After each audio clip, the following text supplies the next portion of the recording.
Hello aspirants, welcome to MPS study circle. ఈరోజు మనం APPSC group 2 Indian geography యొక్క part 5 video అనేది చూస్తున్నాము.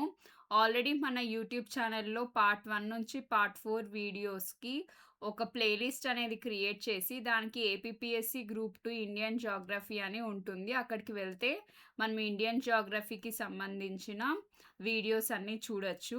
దీంతో పాటు ఇండియన్ హిస్టరీ యొక్క వీడియోస్ కూడా ఉంటాయి. దాని మీద కూడా ఏపీపీఎస్సి గ్రూప్ 2 ఇండియన్ హిస్టరీ అనేసి క్రియేట్ చేసి ఉంటుంది. అక్కడికి వెళ్ళి మీరు వీడియోస్ అనేవి చూడొచ్చు. ఒకవేళ ఎవరైనా ఈ వీడియో ఫస్ట్ టైం అలా చూస్తున్నట్లయితే మనము ఏపీపీఎస్సి గ్రూప్ 2 రివిజన్ సిరీస్ అనేది స్టార్ట్ చేశామండి. ఇది ప్రీవియస్ ఇయర్స్ క్వెషన్స్ మీద ఈ రివిజన్ సిరీస్ అనేది ఉంటుంది. సో, ఏపీపీఎస్సి 2024లో కండక్ట్ చేసిన గ్రూప్ 2 ప్రిలిమ్స్ నుంచి డైలీ 5 క్వెషన్స్‌ని డీటెయిల్డ్‌గా అంటే క్వెషన్ ఆన్సర్‌తో పాటు ఆ టాపిక్‌ని బ్రీఫ్‌గా నేర్చుకుంటాము. ఇలా చేయటం ద్వారా ఎగ్జామ్ పాయింట్ ఆఫ్ వ్యూలో ఇంపార్టెంట్ టాపిక్స్ అన్నీ మనము కవర్ చేసేస్తాము. నేను ఏ రోజు చెప్పే టాపిక్స్‌ని ఆ రోజు మీరు ఇంకొంచెం డీటెయిల్‌గా నేర్చుకోవడం ద్వారా మీకు ఇంకా హెల్ప్‌ఫుల్ అయితుంది. నేను క్వెషన్‌తో పాటు ఆ క్వెషన్‌లో బ్యాక్‌గ్రౌండ్‌ని కూడా నేను డీటెయిల్‌గా ఎక్స్‌ప్లెయిన్ చేశాను. So that it will be helpful for your group 2 preparation. ఇప్పుడు క్వెషన్స్‌లోకెళ్ళిపోదాము. 51st question, consider the following statements. కింది ప్రకటనలను పరిగణించండి. First statement, the monsoons are primary winds. ఋతుపవనాలు అనేవి ప్రాథమిక పవనాలు. Second statement, the monsoons are confined only to the tropical lands lying between 20 degrees north and 20 degrees south.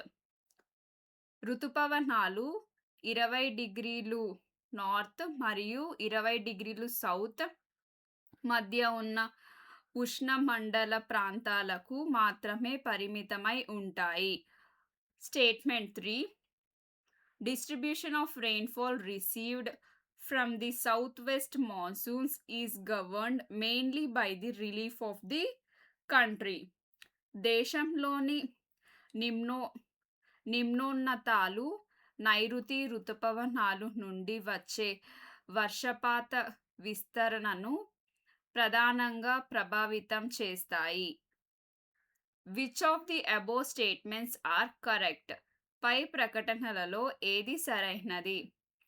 ఈ పైన ఇచ్చిన 3 స్టేట్మెంట్స్‌లలో ఏది సరైన స్టేట్మెంట్స్ అనేసి అడుగుతున్నారు. యూ హ్యావ్ టు రిమెంబర్ ఇక్కడ ఏది సరైన స్టేట్మెంట్, కరెక్ట్ స్టేట్మెంట్ అనేసి అడుగుతున్నారు. ఇక్కడ ఇన్‌కరెక్ట్ స్టేట్మెంట్ అని కూడా అడిగే ఛాన్సెస్ అనేవి ఉంటాయి. సో, బీ కేర్‌ఫుల్ ఇలా క్వెషన్స్ చదివేటప్పుడు ఇలాంటి వాటిని జాగ్రత్తగా చూడండి. నెక్స్ట్ ఆన్సర్‌కొచ్చేసరికి స్టేట్మెంట్ 2 ఇంకా స్టేట్మెంట్ 3 అనేది కరెక్ట్ స్టేట్మెంట్స్. సో, మనకి స్టేట్మెంట్ 2 అనేసరికి the monsoons are confined only to the tropical lands lying between 20 degrees north and 20 degrees south. This is a correct statement.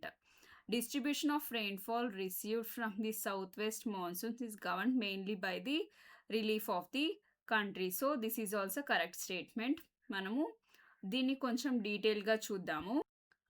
Monsoons are considered secondary or periodic winds because they change their direction periodically with the change in season, unlike primary winds like trade winds or westerlies which blow constantly throughout the year. So, మనకి primary winds, secondary winds అనేసి ఉంటాయి. అలా అని ఉండే వాట్లలో మనకి మన monsoons అనేవి secondary winds కింద వస్తాయన్నమాట.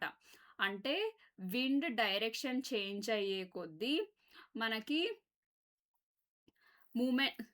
చేంజ్ ద డైరెక్షన్ సీజన్స్ అనేవి చేంజ్ అయ్యే కొద్దీ విండ్ డైరెక్షన్ అనేది కూడా చేంజ్ అయితూ ఉంటుంది మాన్సూన్స్‌లలో.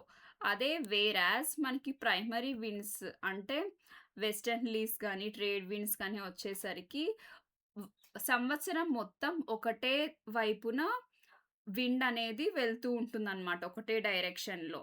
That's the main difference. మనకి ఇక్కడ పైన ఫస్ట్ స్టేట్మెంట్ అనేది రాంగ్ స్టేట్మెంట్ కదా! దానికి ఇది కరెక్ట్ స్టేట్మెంట్ అన్నమాట. సో, చూడండి ఇక్కడ మనకి ఫస్ట్ స్టేట్మెంట్ ఏమని ఇచ్చారు? మాన్సూన్స్ ఆర్ ప్రైమరీ విండ్స్ అనేసి ఇచ్చారు కదా! ఈ స్టేట్మెంట్ అనేది రాంగ్. ఎందుకంటే మాన్సూన్స్ అనేవి సెకండరీ విండ్స్ అన్నమాట. ప్రైమరీ విండ్స్, సెకండరీ విండ్స్ అనేసి 2 విండ్స్ ఉంటే, ప్రైమరీ అంటే సంవత్సరం మొత్తము ఒకే డైరెక్షన్‌లో విండ్ అనేది వెళ్తుంది. అదే సెకండరీ విండ్స్ అనేసరికి విండ్ డైరెక్షన్ అనేది సీజన్స్‌కి దాని డైరెక్షన్ అనేది చేంజ్ అయితూ ఉంటుందన్నమాట. అర్థమైంది కదా! So, that is the main difference. అందుకే ఫస్ట్ స్టేట్మెంట్ అనేది రాంగ్ అయింది.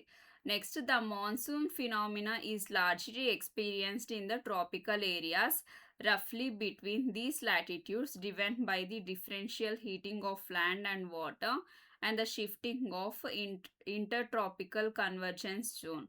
సో, మనకి మాన్సూన్ సీజన్ అనేది మనకి ఇంతవరకు చూసాం కదా! 20 డిగ్రీస్ నార్త్ నుంచి 20 డిగ్రీస్ సౌత్ ఆ లాటిట్యూడ్స్‌లలోనే మనకి మాన్సూన్ అనేది ఉంటుందన్నమాట.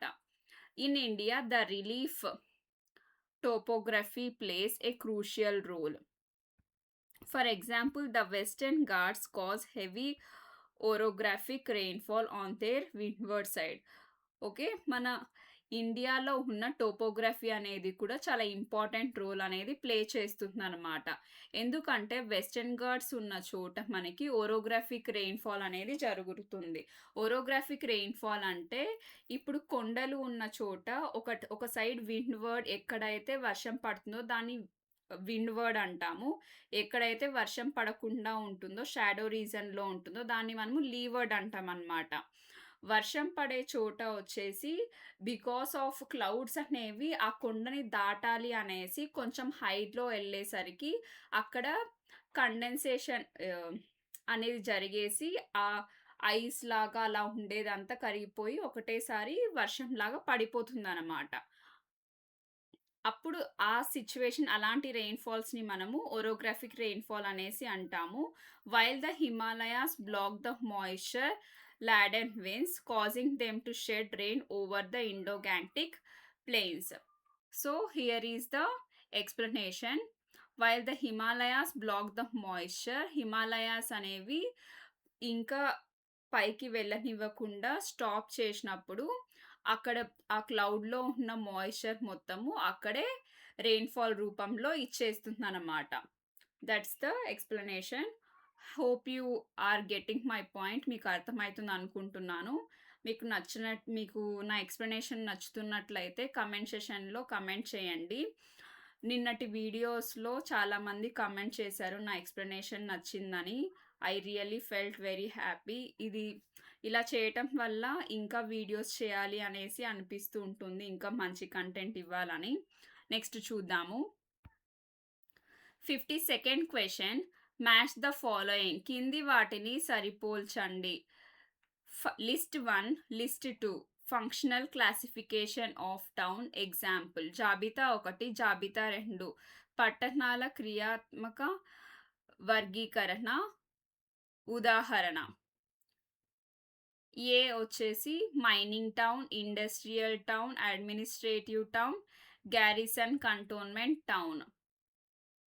ఇక్కడ వచ్చేసరికి గనుల త్రవ్వక పట్టణం, పారిశ్రామిక పట్టణం, పరిపాలన పట్టణం, రక్షణ దళ సైనిక ప్రదేశ పట్టణం. ఇక్కడ ఎగ్జాంపుల్స్‌లలో జంషెద్పూర్, అంక్లేశ్వర్, ఉదంపూర్, గాంధీనగర్. సో, మనకి ఇక్కడ వచ్చేసి ఈ ఫంక్షన్స్ అనేవి ఏ ఊర్లలో జరుగుతాయి అనేసి ఇక్కడ ఆ ఊర్ల పేర్లన్నమాట.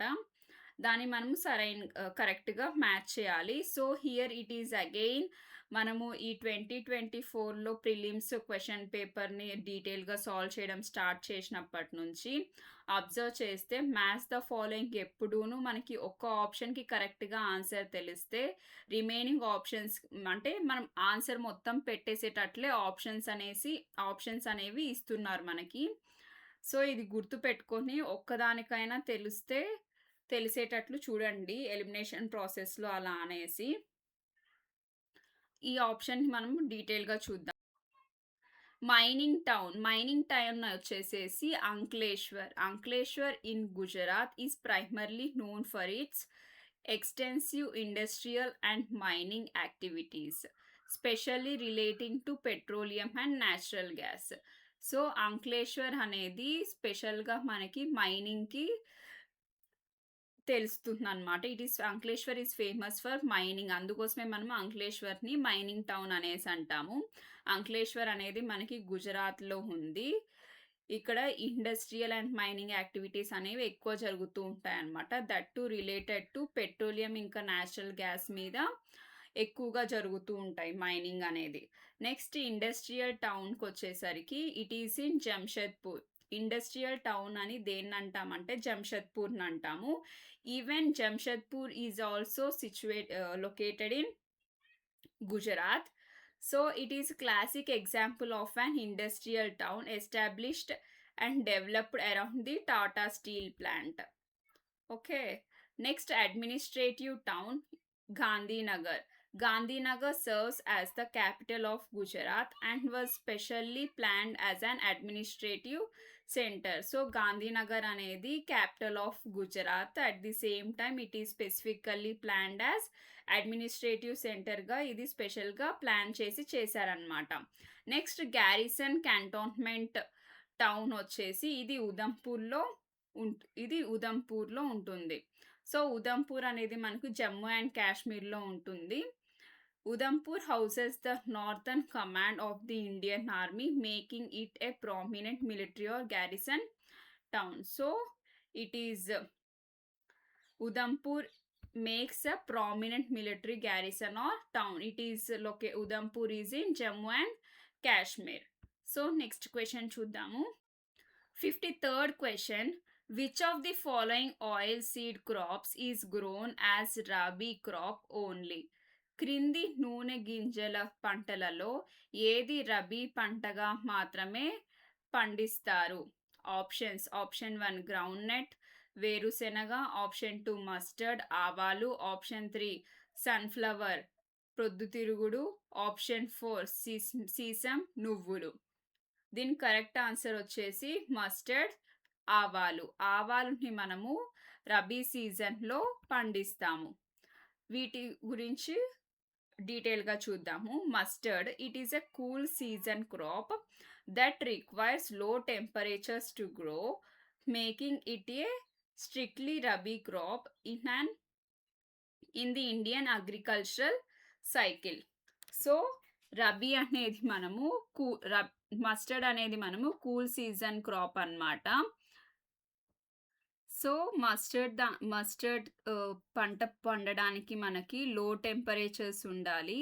దాంతోపాటు it is cool season crop అన్నమాట. అంటే మనకి రబీ సీజన్ అనేది ఎప్పుడు వస్తుందంటే డ్యూరింగ్ వింటర్ సీజన్ మనము రబీ సీజన్ అంటే వింటర్, అదే ఖరీఫ్ అంటే మాన్సూన్ సీజన్లో లైక్ జూన్, జూలై ఆ టైంలో మనము పంట వేస్తాము. అదే మనకి సో అర్థమైంది కదా. రబీ సీజన్ అయితే వింటర్ సీజన్లో అక్టోబర్లో అలా మనం పంటలు వేయడం స్టార్ట్ చేస్తాము. అదే ఖరీఫ్ సీజన్ అయితే మనము ఎప్పుడు జూన్, జూలై టైంలో పంటలు వేయడం స్టార్ట్ చేస్తాము. Mustard crop Indian agriculture cycle. So strictly mustard is a rabi crop. అదే గ్రౌండ్నట్ విషయానికి వచ్చేసరికి it is primarily a kharif crop but is also grown as a rabi crop in several southern and eastern states. So groundnut అనేది kharif crop అయినప్పటికీ కూడా rabi crop గాను రబీ క్రాప్గా several southern and eastern స్టేట్స్లలో మనము చేస్తూ ఉంటాము. సన్ఫ్లవర్ వచ్చేసరికి day neutral and can be grown through out the year in kharif, rabi and zaid. Zaid అనేది mostly during summer season will plant these crops. Sunflower అనేది ఈ పర్టిక్యులర్ సీజన్లో చేయాలి అనేసి ఏమీ లేదు. ఇది త్రూ అవుట్ ది ఇయర్ మనకి ఎప్పుడు కావాలన్నా చేసుకోవచ్చు. అదే సెస్మికి వచ్చేసరికి it is grown as a kharif crop in north India and generally as a rabi crop in south India. So నువ్వుల విషయాలకు వచ్చేసరికి నువ్వులని మన నార్త్ ఇండియాలో వచ్చేసి ఖరీఫ్ క్రాప్‌గా పండిస్తారు. అదే సౌత్ ఇండియాలో వచ్చేసరికి రబీ క్రాప్ లాగా పండిస్తారు. అంటే మనము సౌత్ ఇండియాలో ఏమో మనం అక్టోబర్ టైంలో మనము పంట వేస్తాము. అదే నార్త్ ఇండియాలో వచ్చేసి వాళ్ళు జూన్ టైంలో పంటలు వేస్తారనమాట. నెక్స్ట్ క్వెషన్ చూద్దాము.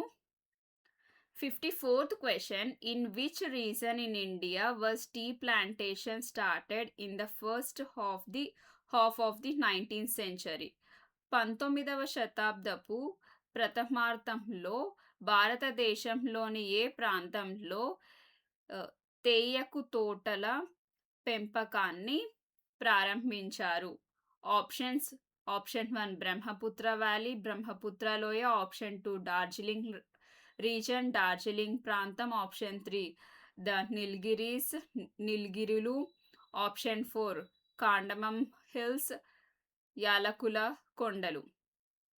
దీని కరెక్ట్ ఆన్సర్ వచ్చేసి బ్రహ్మపుత్ర వ్యాలీ. బ్రహ్మపుత్ర వ్యాలీలో మనకి టీ ప్లాంటేషన్ అనేది first half of the 19th సెంచరీలో స్టార్ట్ అయిందనమాట.